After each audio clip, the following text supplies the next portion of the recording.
Hello, everybody, and we are here with episode 104 of GM Party, where we are talking about documentary and mockumentary games. We have here Randy Lupin and Ed Platero to help us with the discussion. I'll turn the stream over to them for a quick introduction. Randy, why don't you start?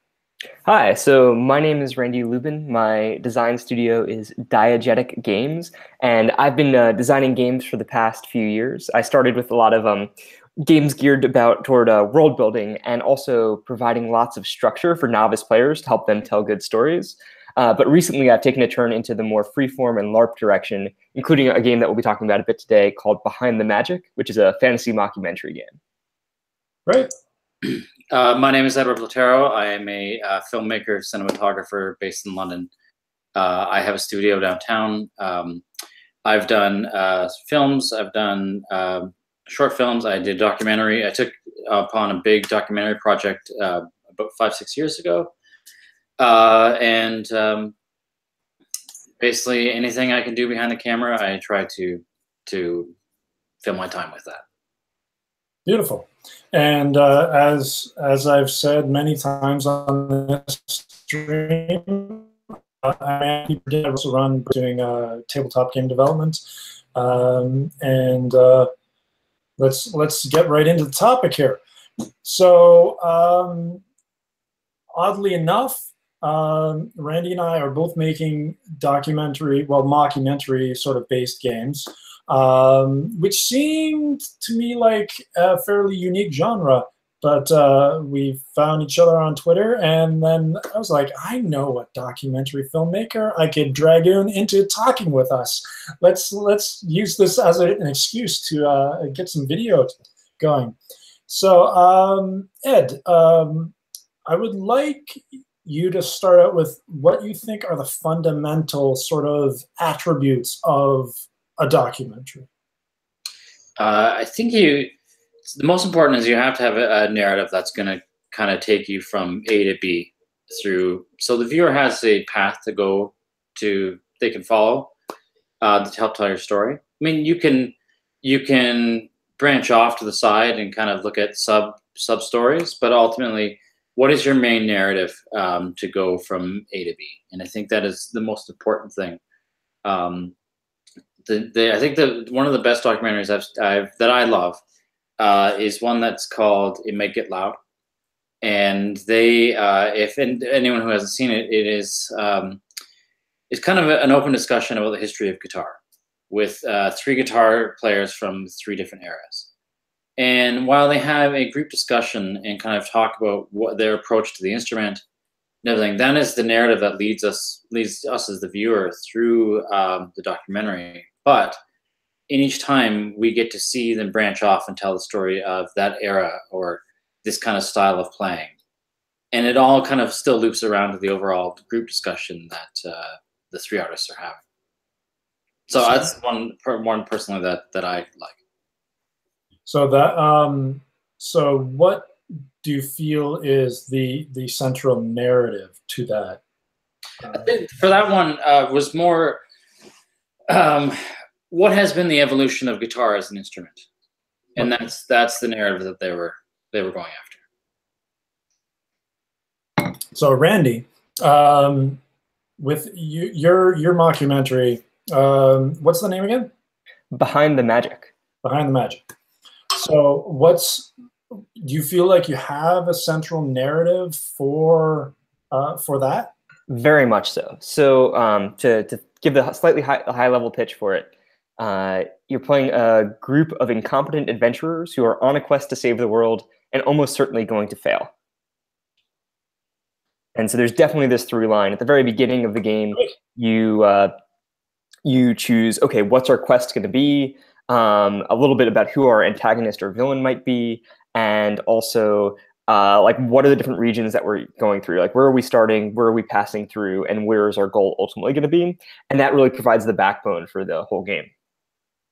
So you have a geographical element to the game? Only lightly. So there's no map, but in order to to help with both the pacing and have scenes feel a little bit different and feel like the story has momentum, there's at least 3 different sort of regions that folks will go through. Cool. For mine, for Mic Drop, so I know about It Might Get Loud. I really should watch it. But Mic Drop is basically, I joke about it being Spinal Tap the game. That's not the actual name or byline, but the idea is that the experience that I want to create in the players is a similar experience to what the actors in the movie Spinal Tap would have experienced. So being able to creatively construct that narrative during play of a musical group that is more or less at each other's throats and on a likely doomed album tour. Likely. If it's not doomed, they have a lot of crap that they have to solve, which is fine. But for Mic Drop, it's 100% about the band and the album tour. So I'm just seeing the parallels with Behind the Magic is you have a band of adventurers on a tour of the countryside. There's no music involved, maybe. Well, I guess they could all be bards. True. But so Ed, how do you think it might be complex to be able to tell that narrative, to convey that narrative without having, without knowing where the story is at the beginning of play? Yeah, that's a tricky question. I guess, like, what are we introduced with? Like, how is the table set for the player going in? Like, are we just dropped into this is day one of the tour? I'm just curious. So I can answer for Mic Drop. Mic Drop plays in 2 phases. First phase is essentially band creation. So it's card based. So you have cards that define your relationships to the other band members. Each band member has a specific role. You've got the drummer, you've got the lead, you've got the talent, you've got manager, hangers on, whatever role you end up choosing or randomly getting. There's different possible interactions between the different members. They're all dysfunctional interactions. There's no choice there. There's something wrong between everybody. In terms of how you tell that story, it's like, here's a circumstance, and it's like a leading question. One example I can think of off the top of my head is between the leader and the drummer, there's the question of, you refuse to share a hotel room ever. Why? What happened?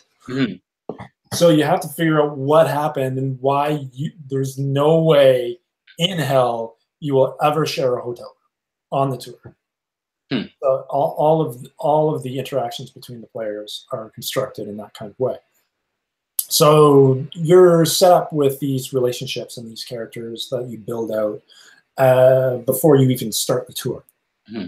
The tour itself is also card-based, and it's basically you draw a card for every day. Okay.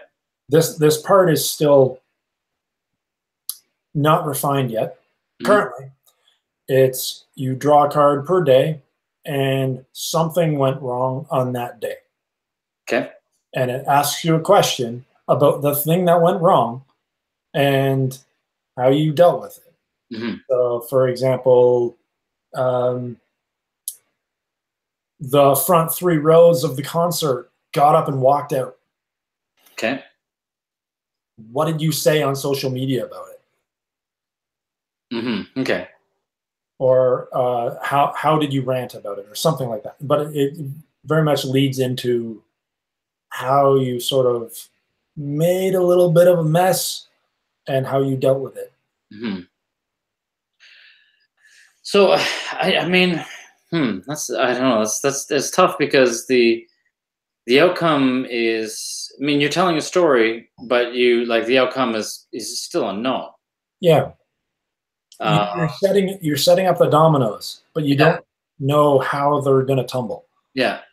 See, because most times when people approach a documentary, they kind of like either it's happening now, right, or it's they're looking back on something that a piece of time or a person or any of that. I mean, Well, that actually reminds me. So it's one of the variations I was playing with was that this was framed as an interview, okay, Rob Reiner style interview. The game is Rob Reiner interviewing the band right, about the tour that just happened.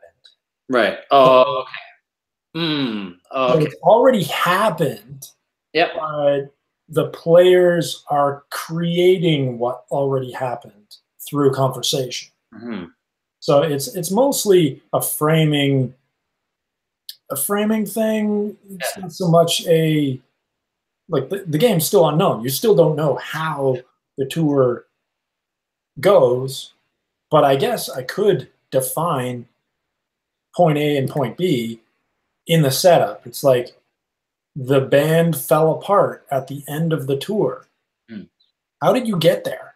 Yeah, that's what I was thinking. If you looked at a band and looked at phases in their career, right? So then maybe this is the first one is phase one, right? And you kind of look at, okay, well, phase one could have happened.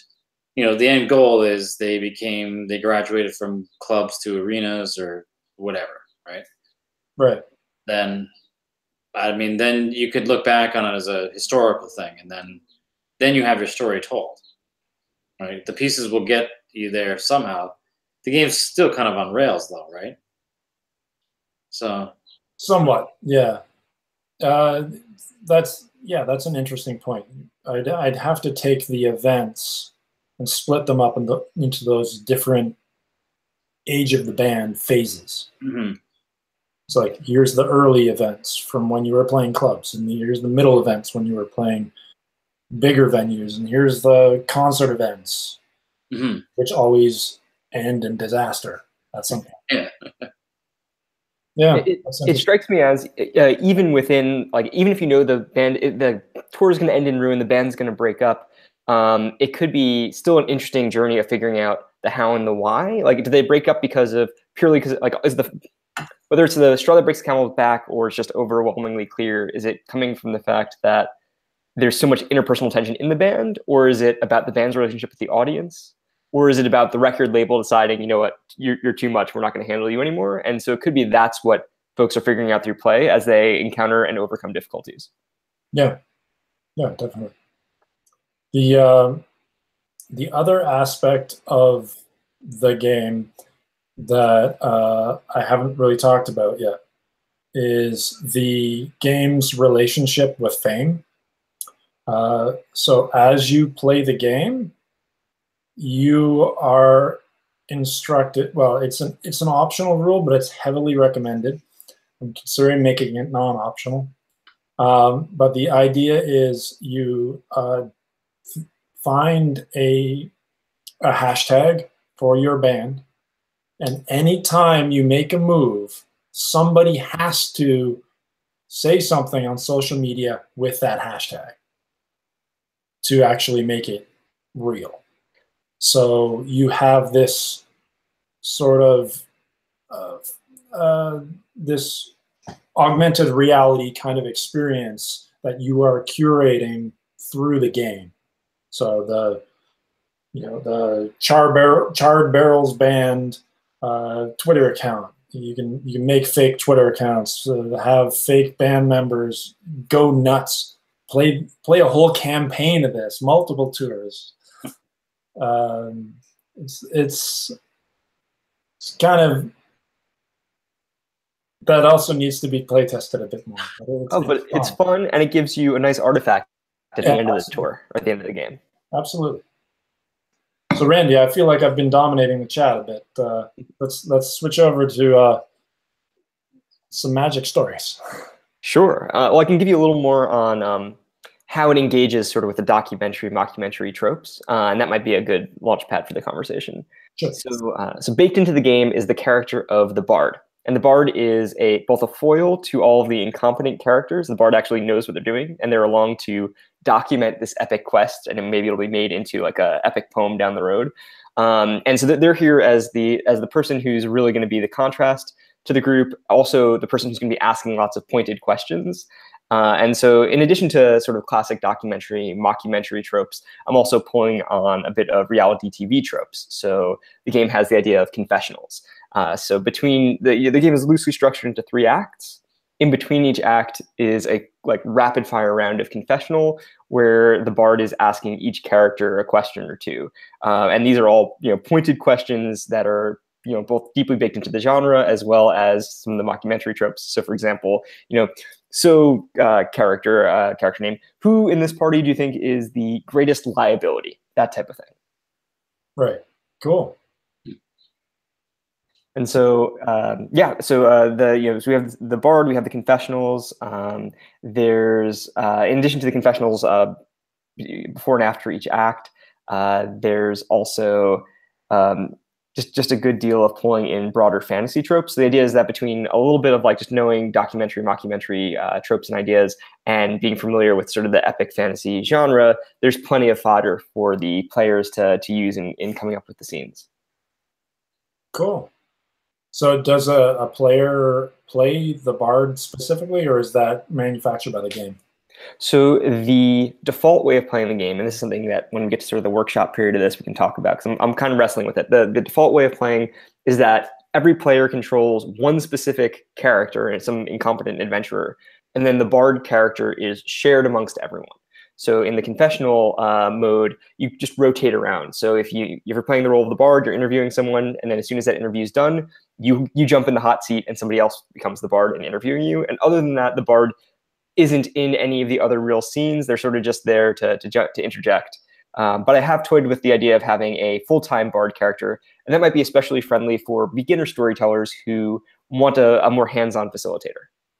Yeah, that's what I've done with Mic Drop. So having the interviewer character, basically Rob Reiner, is scripted, and it's provided entirely by cards, the rules script. But some of the people I play test with will sit back and just say, "Oh, I don't really want to play. I just want to watch." It's like, here's a role that you can be at least somewhat active, but you don't have to think. I'm not sure if that's a good idea. Yeah. Always possible to make that optional, right? And let the group sort of figure out, is this the way we want to welcome someone in and lower the stakes for someone? Great, we can give them that role. If we're all really excited to play these ridiculous bandmates, then we can just be the bandmates. Right. So do you have the Bard have active options, or is it all scripted? It's pretty much scripted. So in the confessionals, they have the 1 or 2 questions per confessional that they're supposed to be asking each character. They have a little bit of freedom to be reacting, but my current guidance for them is to keep the spotlight on the zany party members and not make it about themselves as Bard. If I were to pull out the Bard and make it really a dedicated player character, I'd probably create a little more room for that Bard to have personality. Yeah. Would you consider having a variant where the Bard variant mode of play where the Bard would be an active character? Definitely. And so the question right now, I definitely wouldn't choose to completely do away with the shared role of bard. It's just a question of how built out is that variant mode of play, and like, of course it needs some play testing. Right. Yes. Yeah. Have you been able to play test it yet? So not with the dedicated bard, but I've playtested it a bunch of times in the default way with the shared bard. Tested it at Metatopia and Dreamation, and then a bunch of times with my home scene in San Francisco. Very cool. Yeah. Yeah. Mic Drops only had one playtest, so it's rough. Well, nothing like getting it back out on the table to learn more and get some momentum going. Absolutely. Yeah. We have a board game cafe here that does developer nights once a week, which helps a lot. That's great. Yeah. So speaking of helping, let's launch into a workshop fun. In terms of specific issues, did you have any specific things that you wanted to talk about, Randy? Sure. So happy to chat about the current thing that I'm wrestling with. So again, in the broad context of like the design process, I'm pretty far along with this. I'm starting to do the final pass at the rules and doing the high fidelity layout and design. But the big question that's come out of the last few playtests is just how much structure and handholding should I put in for novice groups. So I've played this game a bunch of times, mostly with very strong players, and they've just taken to it really well and created really compelling stories that have been fun for me to watch as just sort of note taker play tester. The suggestion that's come up a couple times though is for, again, more novice groups having a series of potentially cards to help lay out what those scenes might be, which sounds like it might be a bit of the approach that you're taking with Mic Drop. But I guess I should explain how scene setting works now. So as I mentioned, the game's broken into 3 acts. And in the first act, you have just gotten this quest, you're in relatively safe lands, and you're just venturing out. You're getting to know the characters, and you're maybe interacting with the locals a little bit. In the second act, you're you're now far from home, getting in all sorts of trouble, some of your own making, some that's just imposed upon you, but you're definitely not in a safe area anymore. And in the third, you're just racing to the conclusion where you're going to have probably a confrontation with some sort of antagonist, and then determine if you succeed or fail at the quest. But within each of these, there's just very high level guidance for what scenes might take place there. For example, and I have some of the examples in front of me. There's just like a short list of prompts that could be used, and the idea is to do somewhere between 4 and 6 scenes per act, or and however many feel right for the narrative. But for example, in Act 3, you might have a scene that shows the party's darkest hour, or the party clearing the air or rallying after some setback. Compare that to Act 1, where maybe they're accidentally causing trouble with the locals, or hearing about troubles that might be ahead. And so again, there's this sort of short list that folks can go take a quick look at the list and then choose one particular pitch for a scene, pick some other players, and then jump right in. The other approach, if I were to take card-based, would probably have much more concrete scene ideas, probably with guidance to how many players would be in that scene. Right. So this made me think of something Ed was saying earlier. In terms of what you do with your documentary work, Ed, how much do you sort of direct people towards the narrative that you want to tell versus craft that in editing after filmmaking is done? So when I go, and if I do any video I do where we sit down and we want to find the narrative to the story we're trying to tell, is I go in with a set of questions that kind of will keep us on track, that are fail safes, right? That if we get everyone answering this group of questions, then we've got a big pool of pull quotes we can find. But from there too, I would use every question as a springboard, right? To kind of just to where if they answered a certain way, then I could kind of pull out that thread if I felt that it was interesting or it matched up with kind of when we set out to do the thing, we had one narrative. The documentary I was doing, we had one massive narrative that we wanted to tell. But we also had a few sub stories we wanted to talk about. So if somebody kind of veered into the way of lending to a narrative to one of these subplots we had, then we would pull out that thread a little bit. So you had these subplots defined ahead of time? We had ideas of these are the things, these are some of the areas that we want to explore. When I was doing that documentary, we were kind of exploring a little bit of a moment in time. And so, but we had ideas or like little buckets we wanted to hit on the way to our narrative. So everything, like I said, everything we went in with a very specific set of questions, and then just kind of allowed the conversation to take us where it needed to be. We always had the questions as a roadmap to keep us focused, but it was really my time was spent until the artist. We ran out of time with the artist, really, so we would just talk until the last minute, and then that was in editing. We kind of would we would know, okay, well, we have him talking about this that we can use over here because we could catalog everything that we had in interviews to see, okay, well, this interview had talked about this, and this, and we had a spreadsheet that would have all that. Cool. Yeah, I can see that working well for your game, Randy, having all of these guiding questions and then this like web of tendrils and threads that you can kind of play with, especially if you have an active scribe. Right. Yeah, that active bard can really push the reincorporation and say, "Oh, well, the clumsy warrior. I remember you were talking about these issues that you had with your mentor during training, and continuing to ask those follow-up questions, or maybe if that character is now in like a mentorship role with somebody in the party, like hammering home those parallels. Because I think that reincorporation of subplot ends up being key.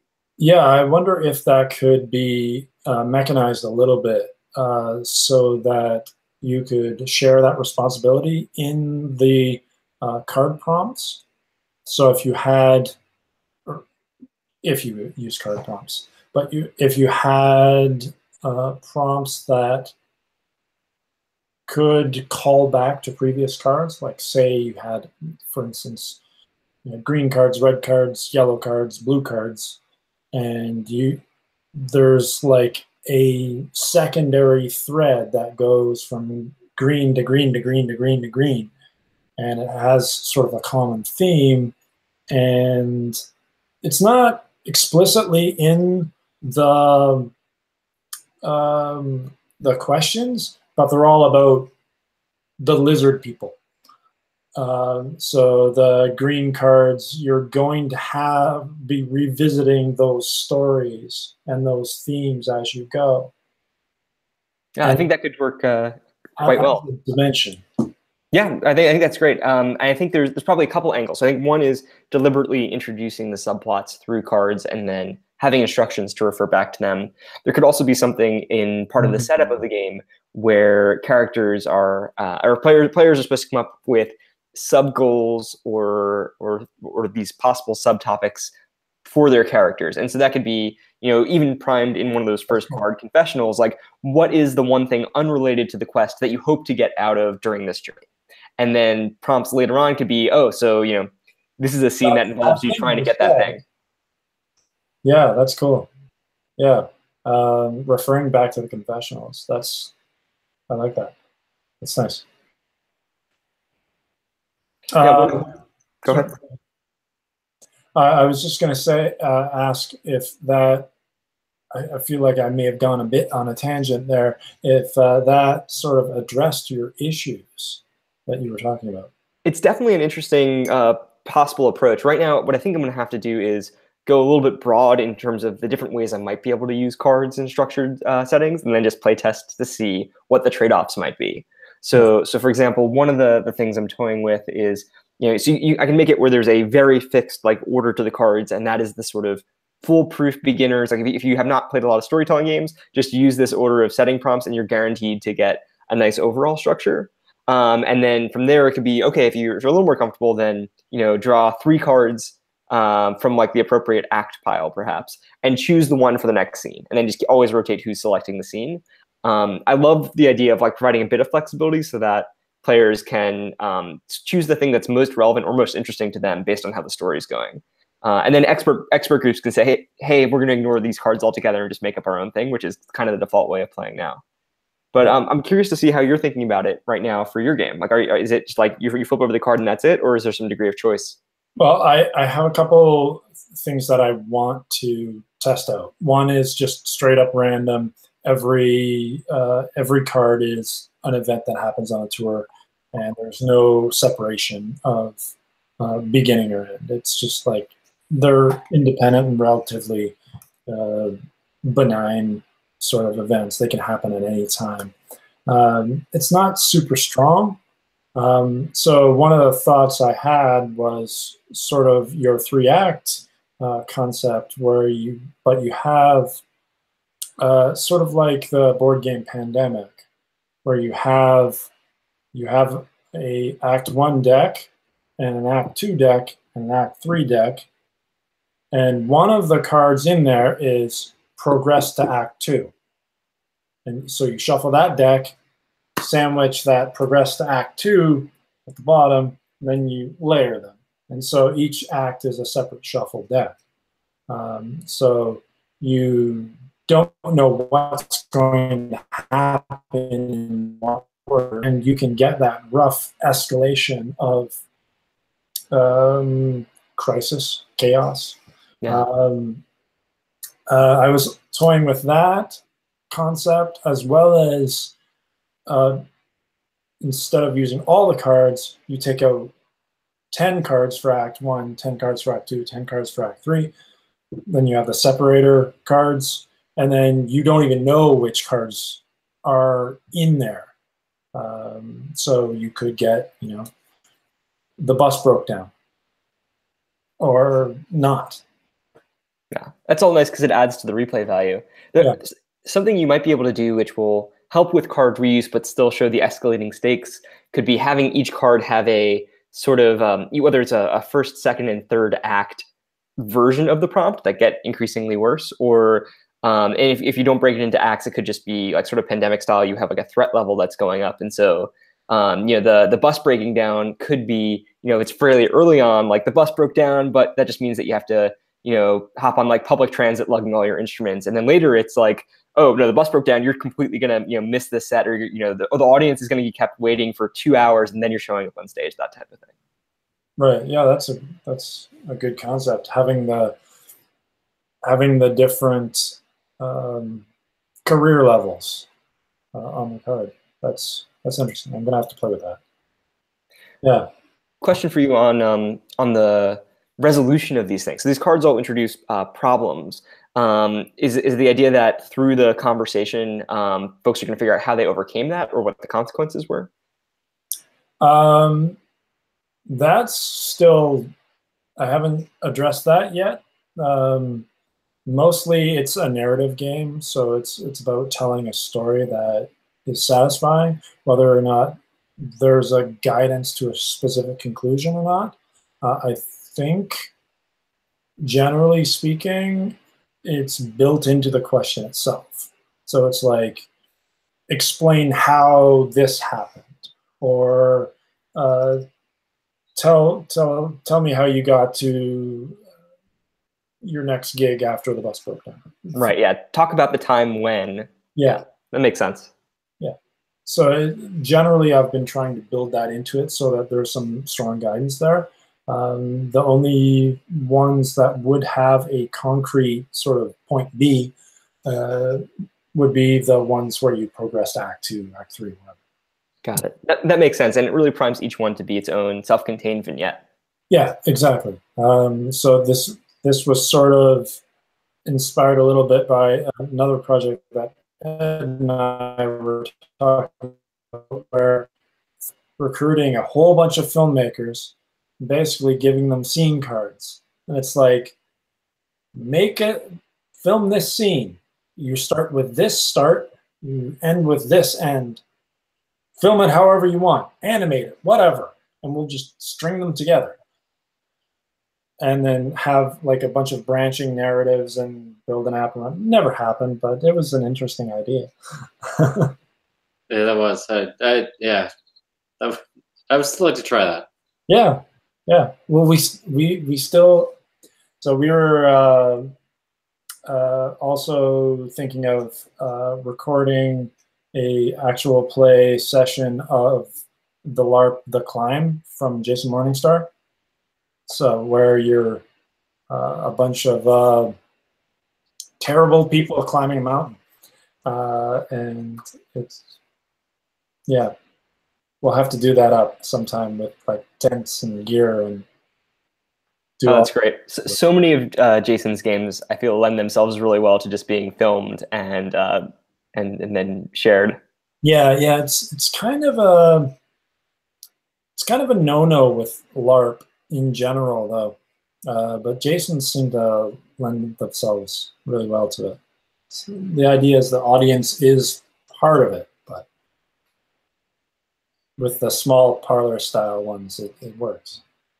Exactly. One of the things I've been discussing with some friends is the potential for doing something like a escape room style production value, but geared for LARP. So you're inviting folks in to tell a story together. You're providing some facilitation as the employees of the place, but really you're benefiting from the like bit of set dressing and props and whatnot that folks wouldn't otherwise be able to get access to. So for the climb, maybe there'd be like a set and the tents all set up, and you kind of show up and you do your hour and a half game, and it has like the economics of an escape room, and it makes it way more accessible for folks. It's one of those things that I haven't seen anyone really doing, but I would hope, I hope is a model that might take off. There is a place that I saw called Escape House, LARP House, and they do that. But it's basically a house that they have, and they run LARPs in each room. Cool. Anything to make the hobby more accessible. Sorry? Anything to make the hobby more accessible to folks. Yeah. I think that's great. Yeah. So the in terms of production, what kind of physical production are you planning for your game? So that'll be partly dependent on if I have cards. If there's not cards, then that shapes it up a little bit differently. So I feel like it'll probably end up being 10 pages of rules and maybe another 10 pages of handouts. And I think it's a tough thing to sell and monetize. So what I'd probably do is just put it up on Drive-Thru RPG or one of the other sites like that for just the PDF, pay for the PDF. I'd have to figure out the fair price, but maybe $12, $15. If there are cards involved and if there's a small number of cards, then there'd probably be an option where you get the cards and an option where it's just digital. But it's tricky for these style games that there really isn't a great delivery method yet, unless you have something a little bit different going on. So a Ghost Court, for example, including the gavel and a wig, another Jason Morningstar game, right. Judge Judy with ghosts. I think that's great because now there's like a physical thing that you're getting, even though the rules are fairly short. In that case, you're also getting the cards. But I think if you don't have something like that, it can be a little tricky. I think for your game, if there's a hefty deck of cards, then that's a clear path to monetization, though. What are you thinking? Yeah, with Mic Drop, I was considering tarot cards. 72, I think it's 72 cards for a tarot deck. So like nice, chunky, big cards. Ups the cost a bit, but it feels like a compelling game, and the theme is strong. It's easy to communicate. People grasp it right away. Heavy metal band covers all over the box. That kind of good, flashy thing. And I feel like it also would present well on streams for people playing it.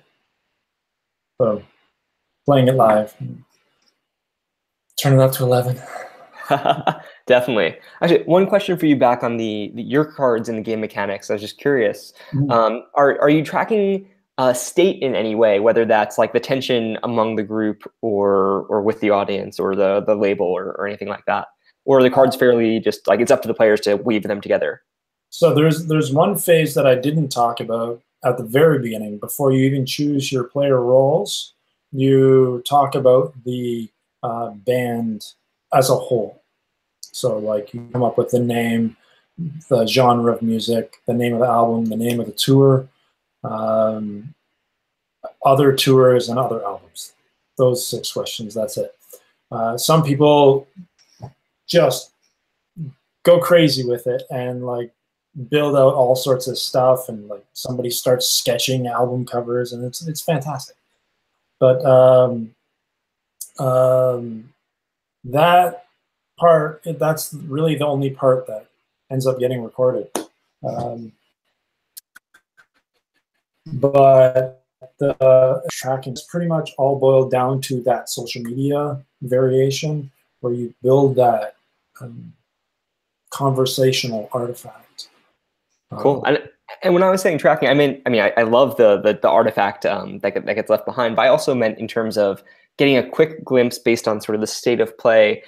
Just how close are we to the end? How close are we to breaking up? Like, is there, if there's a way of making that really legible to players, they can really lean into the fact that the band, there's one person in the band, or the band overall is like almost about to just like walk out the door and give up on the whole thing, or the money's just about to run out, something of that nature. Yeah. No, I'm not tracking any of that. The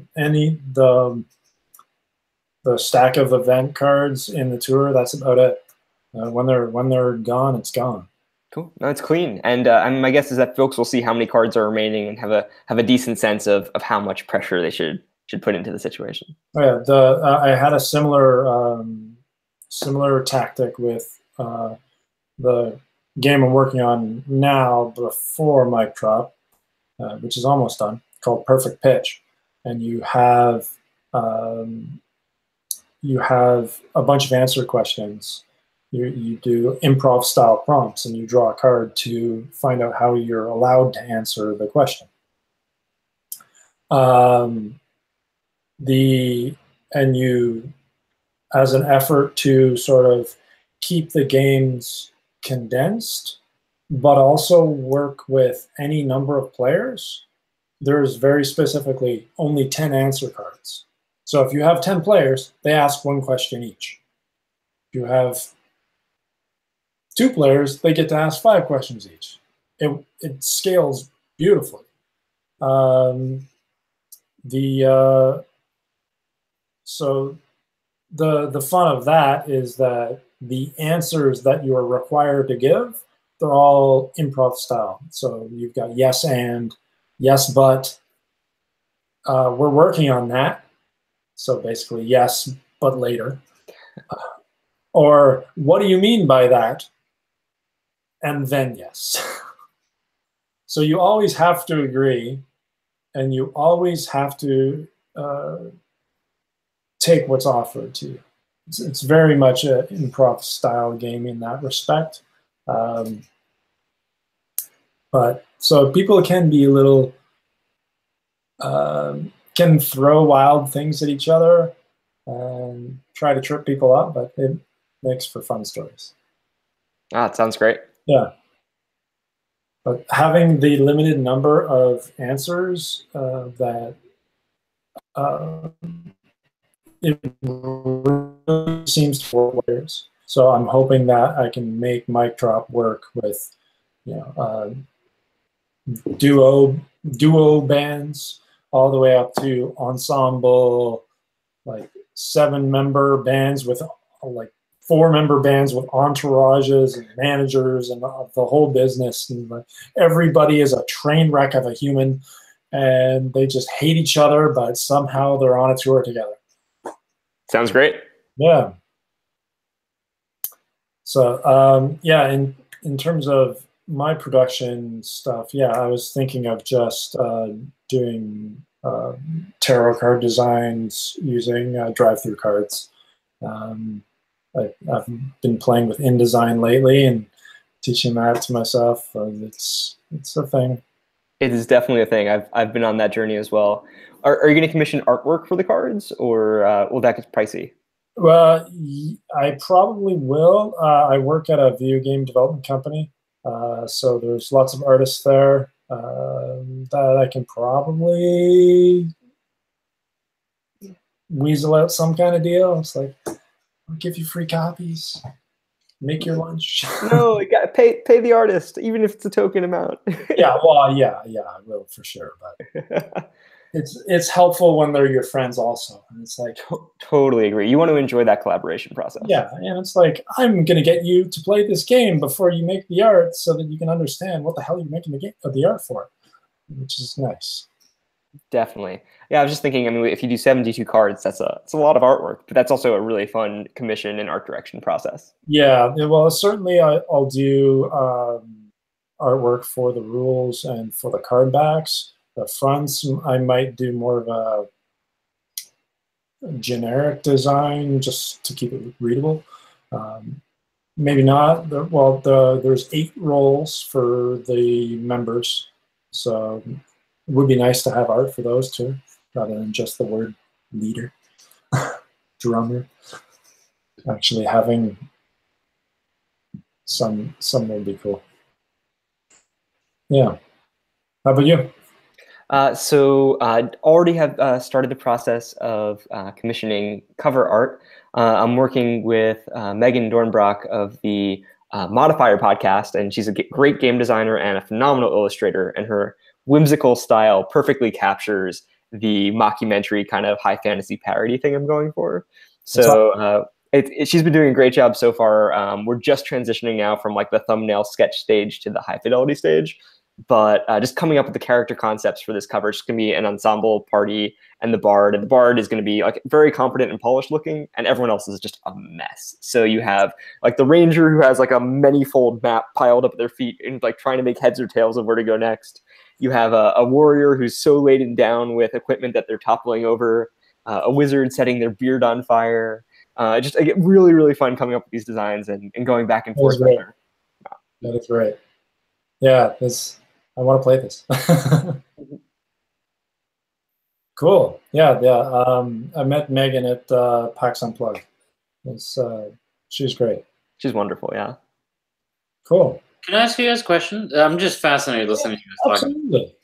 So, how long have you guys been working on your games, and kind of where did the idea come from, and like to get it to where I'm just curious to backtrack the thought process and kind of how you guys got to where you are right now. Perfect pitch. The improv one. That one's about pitching a video game to a bunch of executives. That is 100% inspired by my day job. Being like creative people pitching an idea to completely uncreative people and having it ripped apart and designed by committee. So that game is a bit of catharsis for me, I will admit. But somehow it worked, and it's super fun. So that's the thing. As far as mic drop, I believe that one was a joke that I made, and somebody said you should make a game out of that, and that's kind of how it happened. And then I watched Spinal Tap for the 120th time, and it's like, oh, I really should make a game about this. This is just too good. There's a lot of material in there. Oh, it's great. Yeah. So for me, my game has its roots in an earlier game I made for the 200-word RPG competition that was almost exactly a year ago. And it was a game I made called Good Morning Magic Land, where you play out like a local access TV network. This was around a table, so it wasn't freeform, and you were just rapid fire sort of coming up with shows. So you go around the circle. When it was your turn, you would be playing the role of the host. You'd be introducing whether it's like a travel show or food show or local news. And then you'd say, and I'd like to welcome our guest. And then you just introduce a random character and point to a player to be the guest. You'd play out a segment. That was partly inspired by Hello from the Magic Tavern, the podcast, which I really enjoy. So just trying to help people tell those kind of stories. And Behind the Magic came about early to mid fall of this past year, so about a half year ago, when I was thinking about how to make Good Morning Magic Land play better in sort of a campaign-y format, or if not a campaign, then at least just longer. and something that was more cohesive than just these light, rapid-fire vignettes. And very quickly made the connection with, oh, this is just like, it's a mockumentary fits this perfectly because it still has that kind of format of, oh, it's real, but you have an interview going on. There's a great source material to join from there, to pull on Harmon Quest or Journey Quest in terms of the comedy and the high fantasy. And the first play test of it that I did, again, probably late September, it wasn't freeform either. It was just a round table, and that worked well. But the following week, I was at Big Bad Con in California, a really great convention with lots of indie storytelling games. And I was talking about this idea with Jason Morningstar, and he immediately responded like, oh, you should totally try that as a freeform game, get people moving around embodied, and they'll just have a ton of fun. And as soon as he said it, I was like, of course that makes sense. Did another quick test of it, and then brought it to Metatopia a week or two later.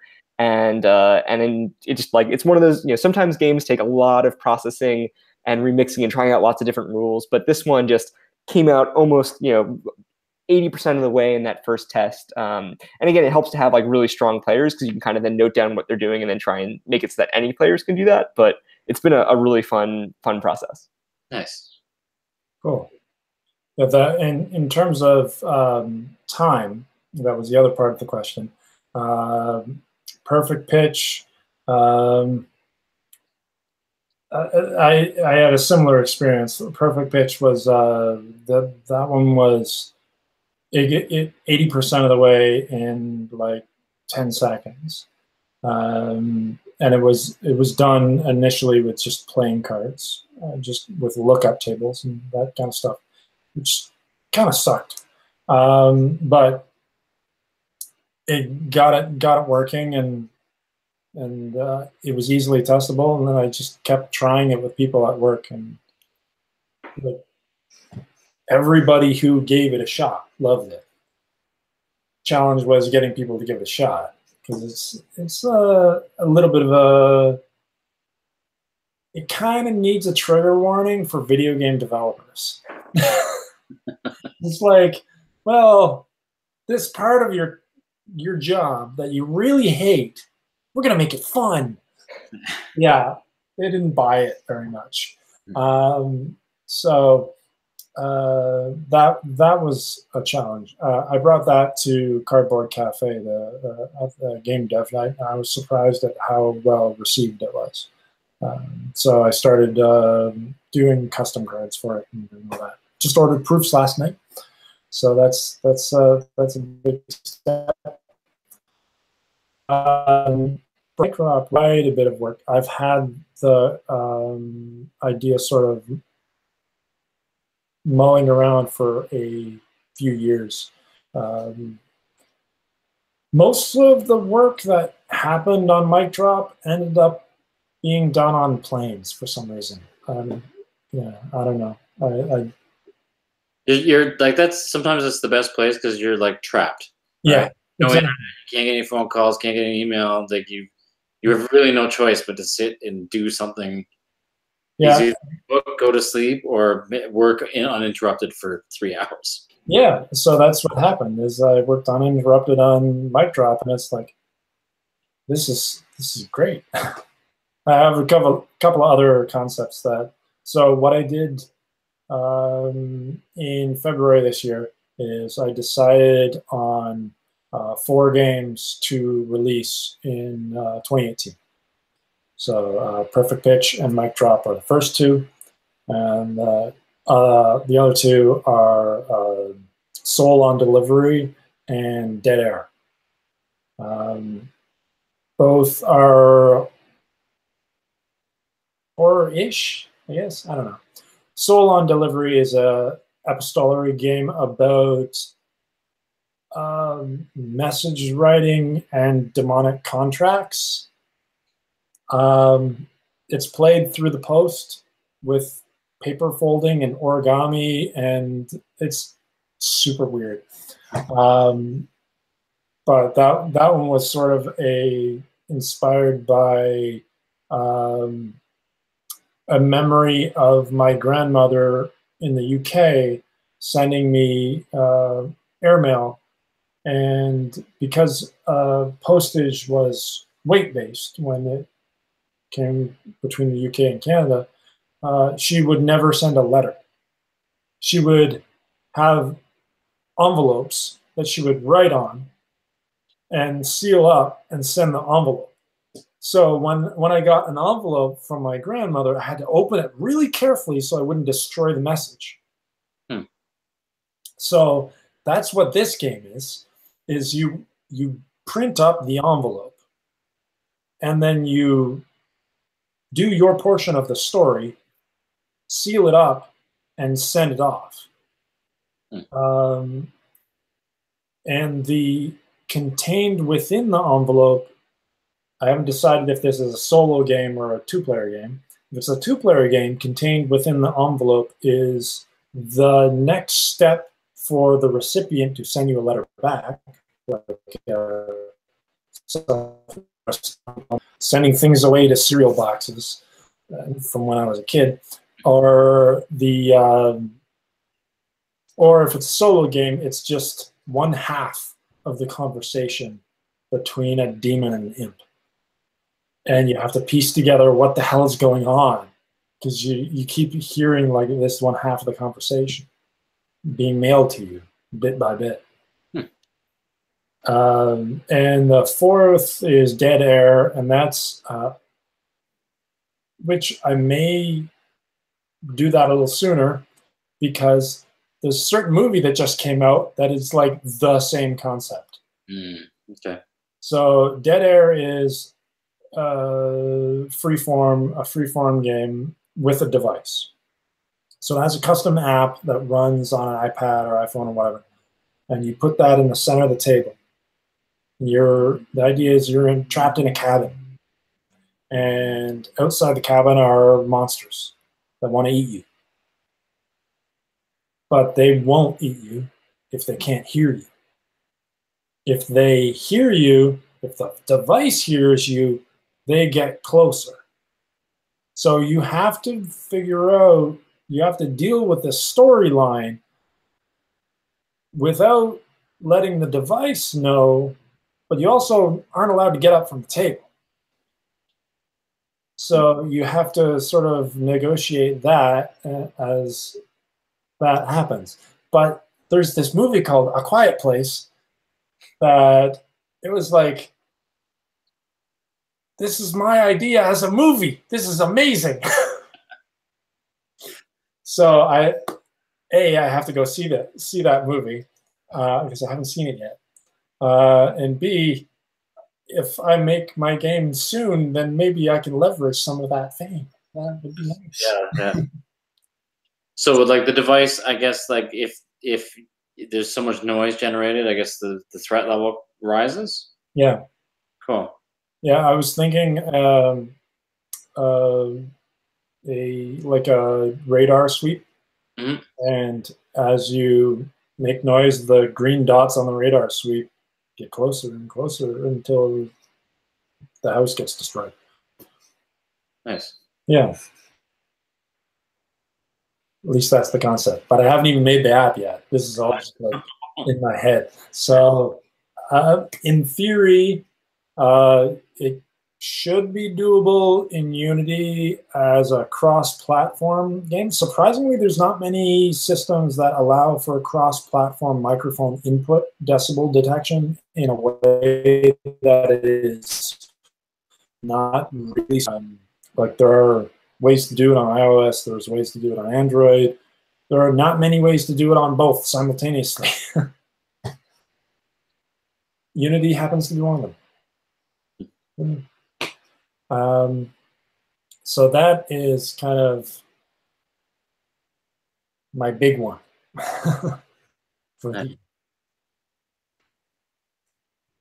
So there, spoilers. You have any other stuff planned, Randy? Oh, so many things planned. I'll share just a couple. So I guess the first thing I probably should share is that I have a Kickstarter going on right now with some of my friends at TechDirt, a tech blog. And so we're currently kickstarting a competitive card game, which is a bit away from the normal narrative games that I do. But the story behind this was so compelling to us that we just wanted to get it out there. So the game is called Collect It All. and or CIA Collect It All, and it is based on a recently declassified CIA training game. So the CIA has been making board games to help train their analysts, and they talked about it a little bit last year at South by Southwest. And then someone sent a Freedom of Information Act, or FOIA, request saying, hey, government, can you release these files to the public? And sure enough, it was declassified, and just last month it was shared out. And we worked really hard to say, okay, let's just get a Kickstarter up and make this thing for the public. And so we launched it last week. We're already almost 200% funded, and so that's one adventure I have going on right now. So again, it's CIA Collect It All on Kickstarter.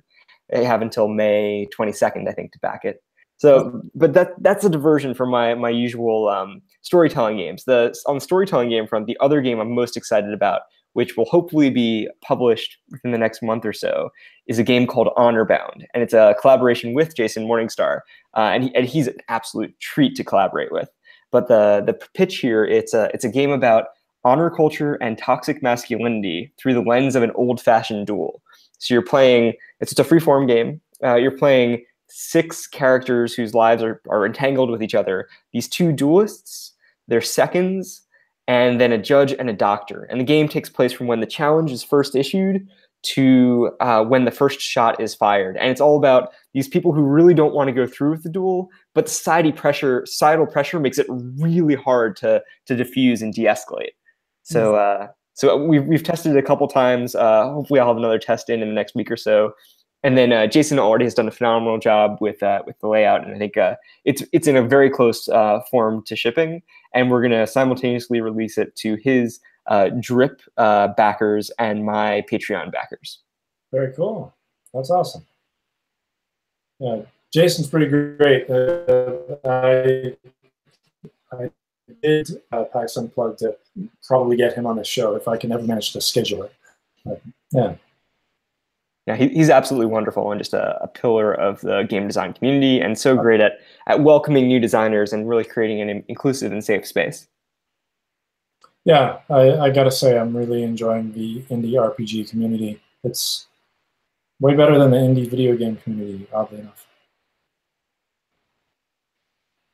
Some people might disagree. I don't know.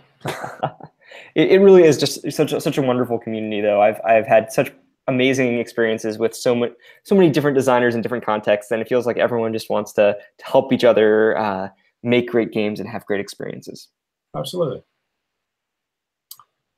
All right, it's been a pretty good show. Do you guys have anything else to talk about? What do you want to talk about? Not that I can think of. Not on my end. Okay, cool. I'm just going to, why don't we just go around and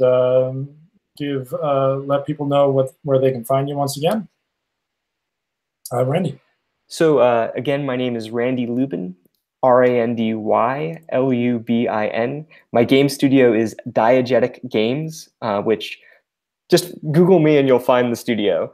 You can follow me on Twitter. I also have a Patreon, and I'm pretty easy to get in touch with. Ed? My name is Edward Platero. I have, you can find me online. My Twitter is eplatero, so EPLATERO. That'll pretty much get you anywhere, me on the social medias. I have the same username across all platforms.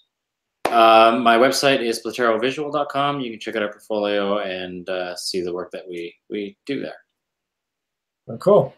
And as always, I'm Andy Berdan. ANDYBERDAN on the Twitters. Yeah, check me out. I'm fairly vocal. And for GM Party, it's at the obvious URL at gmparty.com. And check out our Patreon at patreon.com/gmparty. And that's a wrap. Thank you so much. Thank you. Bye.